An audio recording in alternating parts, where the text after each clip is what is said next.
जय श्री सीताराम। मन कामेश्वर दो शब्दों से मिलकर बना हुआ है। मन माने इच्छा, कामेश्वर भगवान शंकर का एक नाम है।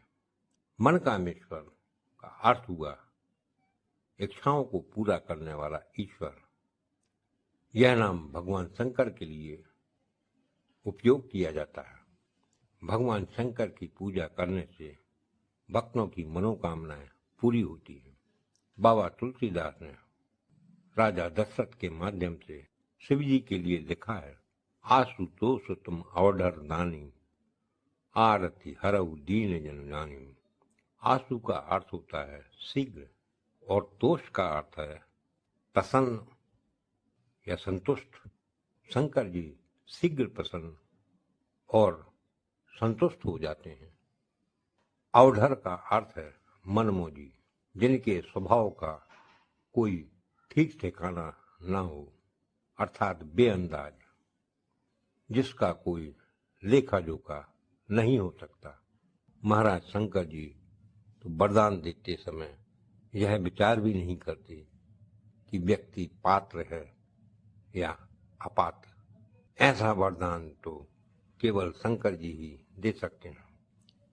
जो इच्छा करहु मन माही, हरि प्रसाद कछु दुर्लभ नाही। मनकामेश्वर मंदिर आगरा के सबसे पुराने मंदिरों में से एक है। इतिहासकार सतीश चंद्र चतुर्वेदी ने वर्ष 1958 में एक पुस्तक जिसका नाम है अंगिरा से आगरा में लिखा कि आगरा शिव जी के परम उपासक ऋषि अंगिरा की तपोभूमि थी, इसलिए इसको पूर्व में अंगिरा कहते थे। आगरा को अग्रवन भी कहा जाता था। संतों के अनुसार मनकामेश्वर मंदिर करीब 5000 वर्ष से भी ज्यादा पुराना है। इस मंदिर का निर्माण पांडवों ने अपने वनवास काल के दौरान करवाया था।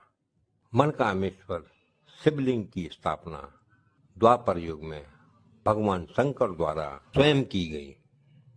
पिछले करीब 1000 वर्षों से आगरा के कई शासकों ने इस मंदिर का जीर्णोद्धार करवाया। शिवलिंग के ऊपर चांदी का आवरण धारण कराया गया है। वर्तमान में शिवलिंग के ऊपर चांदी का आवरण धारण कराया गया है।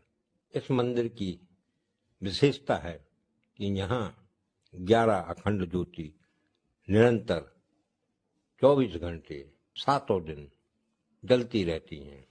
भक्त अपनी मनोकामना लेकर इस मंदिर में आते हैं और जब मनोकामना पूरी हो जाती है तो यहाँ आकर एक दीप जलाने का प्रचलन पूर्व काल से ही है। यह मंदिर आगरा फोर्ट रेलवे स्टेशन के पास रावतपाड़ा में है। यह मंदिर देश भर के भक्तों के लिए एक आध्यात्मिक चुंबक का केंद्र है। यह मंदिर अपनी मनोरम वास्तुकला और जटिल नक्काशी का एक अद्भुत उदाहरण है। और महाराज मुगल काल में मनकामेश्वर बाबा का कुछ तो चमत्कार होगा कि उस समय भी मुगलों की नाक के ऊपर यह मंदिर सुरक्षित बना रहा। आगरा किला, ताजमहल और यमुना नदी तथा जामा मस्जिद से इसकी निकटता बाबा मनकामेश्वर के ऐश्वर्य को बढ़ाती है। कहा जाता है बेगुनाह है कोई नहीं है यहाँ, राज सबके होते हैं, किसी के छुप जाते हैं तो किसी के छप जाते हैं। मनकामेश्वर मंदिर भी इनमें से एक उदाहरण है। एक कथा के अनुसार मथुरा में श्री कृष्ण के जन्म के बाद उनके बाल रूप के दर्शन की कामना को लेकर भगवान शंकर कैलाश से चल दिए और एक रात इसी स्थान पर आकर विश्राम किया और साधना भी की। भगवान भोलेनाथ ने यह प्रण किया कि यदि वह भगवान कृष्ण को अपनी गोदी में खिला सके तो यहाँ वापस आकर शिवलिंग की स्थापना करूंगा। अगले दिन भगवान शंकर जब गोकुल पहुंचे तो यशोदा मैया ने उनके रूप को देखकर, शरीर पर भस्म लगी हुई है, लंबी लंबी जटाएं हैं, उस रूप को देखकर मना कर दिया। यशोदा मैया ने मन ही मन विचार किया कि मेरा कन्हैया इस विकराल रूप को देखकर डर जाएगा। महाराज शंकर कहाँ मानने वाले थे, उन्होंने शंखनाद कर दिया। यशोदा मैया ने कहा, बाबा मत शंख बजावे, पूजू तेरे पाँव रे, पालना में सोवे मेरो, पालना में सोवे मेरो, जग जाएगो लाल रे।